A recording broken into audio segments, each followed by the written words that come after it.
Hi everyone, welcome back. So in this video, I'm gonna share with you how to add the 200 EMA on MetaTrader 5. So just follow me and follow the steps. It's so easy and simple. So first of all, open your MetaTrader 5, then go to the top left and click on Insert.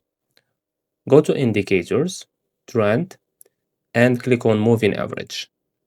Now we have here period. Make sure you type here 200. We have here method. Make sure you choose exponential, okay? Because EMA stands for exponential moving average. Now we have here style. This is for the color. You can choose any color you want. So I will choose, for example, this one, green. And we have here the thickness of your EMA.